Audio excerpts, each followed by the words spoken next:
பொதுவாகவே ஒரு மனுஷன் வந்து எந்த மாதிரியான குணம் இருக்கு, எந்த மாதிரியான விஷயங்கள் பண்றாங்க அப்படிங்கிறத வந்து அவங்க பிறந்த தேதியை வச்சு தான் கண்டுபிடிப்பாங்க. அவங்க பிறந்த தேதியை வச்சு இவங்க இப்படிப்பட்ட ஆள், இவ்வளோ பெருசா வருவாங்க, இல்ல அவங்க வாழ்க்கையில பல கஷ்டங்களை அனுபவிப்பாங்க அப்படின்னு சொல்லுவாங்க. 6வது நம்பர் 6 அப்படின்னாவே ஒரு ஜாலியான நம்பர். 6னாவே ஜாலி. நீங்க சொல்லும் போதே அந்த ஃபேஸ்லோட ரியாக்ஷன் மாறுது, ஒரு மாதிரி ஆமா 6 உட்கார்ந்துட்டு இருக்கறதால சொல்றேன். சோ இப்போ என்னன்னா இந்த 6, 15, 24 இவங்க எல்லாம் வந்து 6க்குள்ள வருவாங்க. 6னாவே சுக்கிரன் அப்படின்னு வர கேட்டாவே ஒரு சந்தோஷம் வந்துடும். பார்த்துருக்கீங்களா? ஏதாவது ஒரு யாருக்காவது ஒருத்தருக்கு ஒரு நல்ல ஒரு விஷயம் நடந்துச்சுன்னா உனக்கு சுக்கிரன் வந்து பின்னாடியே இருக்கிறான்லாம் கிண்டல் பண்ணுவாங்க. ஏன் அப்படின்னா ரொம்ப sophisticated and luxurious and comfort living அப்படின்னு பார்த்தீங்கன்னா 6 தான். இது 5வது பணத்தை சேமிக்கும்.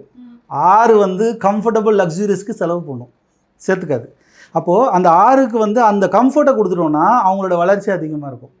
இவங்களை என்ன சொல்லுவாங்கன்னா, இன்னொரு விஷயத்தில் என்ன சொல்லுவாங்கன்னா, இவங்களை அசுர குருன்னு சொல்லுவாங்க. அசுர குருன்றது 3 நம்பர். இது வந்து அசுர குரு. எதையுமே அசுரத்தனமாக முயற்சி செய்து கற்றுப்பாங்க. அந்த 6 இருக்கவங்க பார்த்திங்கன்னா நிறைய டேலண்ட்ஸ் கற்றுப்பாங்க. எதை சொல்லி கொடுத்தாலும் அவங்க ஈஸியாக வந்து கற்றுக்கிட்டு அதை யூஸ் பண்ண ஆரம்பிச்சிருவாங்க. ஸோ எந்த கலையாக இருந்தாலும் அசுரத்தனமாக முயற்சி செய்து கற்றுக்கொள்ளக்கூடிய ஆற்றல் வந்து 6 வந்து நல்ல வைப்ரேஷனில் இருந்துச்சுன்னா இது வந்து கண்டிப்பாக நடக்கும்.